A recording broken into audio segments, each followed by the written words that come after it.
Why did you volunteer? Do you support abolishing ICE? Senator, at this time, Do you support abolishing ICE? I do not, Senator. Well, it's amazing because a minute ago you also told Senator Graham that the Tennessee Immigrant and Refugee Rights Coalition that has a manifesto calling for abolishing ICE, you said you had nothing to do with it, which is fairly astonishing because on page 3 of their manifesto, they thank you by name.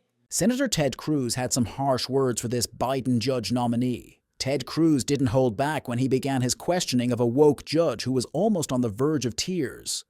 Judge Lopez, I'm going to quickly note there's a reason the Democrats have scheduled you on this panel, because you have a long pattern of sentencing criminal defendants to egregiously light sentences, including one child molested a 4-year-old and 9-year-old, and you sentenced him to only 6 years in prison, including, as we heard before, one woman who was responsible for killing her 1-year-old son, who was coated in fentanyl. His pajamas were coated in fentanyl. His sheets were coated in fentanyl. You could have sentenced her to 30 years. You sentenced her to only 4 years.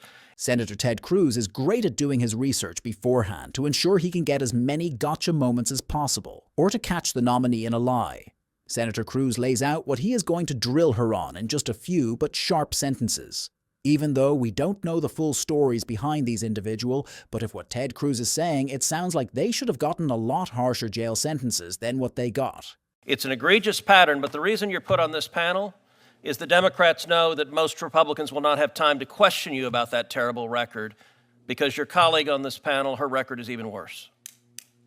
Ms. Campbell, I will say I have seen some astonishing nominees from this administration, but I have to admit your record takes the cake. A judge should not be a political activist. Judges absolutely should not be political activists. They are put into that position to rule on current law. I get irritated even when the Supreme Court talk about their political standings. They should only interpret the written law with no bias. Your record demonstrates to me a long history of being a political activist, but not just an activist who affiliates with extreme and radical organizations. Now, when Senator Grassley asked you about the Workers' Dignity Organization, you gave, I think, deliberately misleading answer. You said you did not represent them, and that convinced Senator Grassley not to continue on that line of questioning. If you are enjoying this video, please like and subscribe. Now back to the video. You have been a legal advisor to that organization since 2013. That is what you have publicly printed on your AVO biography. It is what has been described in the Tennessee Bar Association when you were nominated. That explicitly says she served as a legal advisor for local workers' rights nonprofit Workers' Dignity. Now, why is it you're distancing yourself from them? The reason is because they are utterly radical. If you look at this group that you've served as the legal advisor for over a decade. Oh no, here comes the graphics. This is an openly Marxist organization. This is a communist organization. Now, those words are not said lightly. According to their own characterization of their views, this group says there's no election outcome that improves conditions for workers. The laws of this country have never worked for our people, and now that the system is crumbling, we will continue to stand in community and solidarity with each other. The only way we win in a world we deserve is by building a multiracial working class revolution that can push out white nationalism, violent state racism, and the capitalist class that is desperately clutching to hold control and profits as the people rise up. Why have you spent a decade as a legal advisor to an openly communist and Marxist organization? That organization is part of what is wrong with America today. It used to be come to America and live the American dream as long as you work hard. Those ideas have now turned into victimization, which makes people think that they are lesser because of how they were born, and that is just unacceptable. We need to go back to the foundation of American ideals, where your hard work pays off. I apologize, Senator. If I could briefly clarify, more than a decade ago, probably for the course of 2 or 3 years, I served on an advisory board that helped this, at the time, was supposed to be a nonprofit workers' rights organization get set up and get started. Did you know they were a communist organization? Senator, at that time, They did not express these kinds of views. It was an organization. So this is new. This wasn't the case then. Yes, and I have not been affiliated with them in more than a decade. You're aware that your current profile that you have up, your legal bio, says you are right now an advisor to them. I apologize for any confusion about that. As So I your said, testimony under oath, and that's all right, the facts will come out, but your testimony, I want to make it explicit. Your testimony under oath is that you have done absolutely nothing and had zero contact with them for how long? I have not served on their advisory board for You've done absolutely nothing and had zero contact with them for how long? Please answer the question. many, many years. How many? I don't know, sitting here today. It's been many Okay, years. if you look at other statements from this organization, because they are radicals. They are radicals. If you look also, this is the same group in 2020. They called for abolishing ICE, abolishing prisons and detention centers, and abolishing the police. Why did you volunteer for a communist organization that calls for abolishing ICE and abolishing the police? We clearly know that abolishing the police does not work at all. Look at Minneapolis, for example, where they cut their police force after the protests and are now having to rehire and fund the police department due to a high uptick in crime around the city. The left needs to get over the idea that having less police would keep us more safe. Now, I will say, there is plenty of police that do need more training when it comes to the job they do, but sadly, removing money from their budget isn't going to make that better. It will make it worse.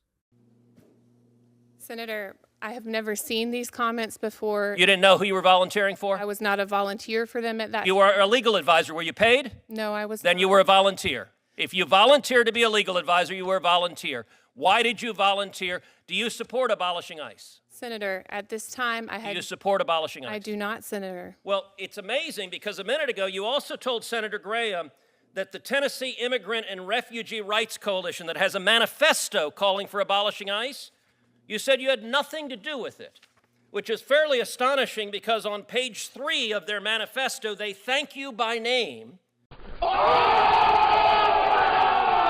for what they say. We would like to thank the following individuals and organizations for their thoughtful feedback and input. This platform would not have been possible without their expertise. Are they lying? Senator, I'm not familiar with that manifesto. Are they lying? Did you provide any assistance? Did you give feedback and input, which is what they say on the cover page? Senator, I didn't even know that existed, and so no, I did not provide input on it. And why, when Senator Graham asked why you gave money to this radical candidate who has said 52 senators are Jim Crow senators and said multiple of us are siding with the devil, you laughed and thought that was funny. But Senator Graham asked you a question. Look, that candidate was as radical as I've ever seen. And when Senator Graham asked why you gave money to that candidate, you just smiled and didn't answer. So why did you give money to a radical candidate who believes multiple members of the Senate are siding with the devil?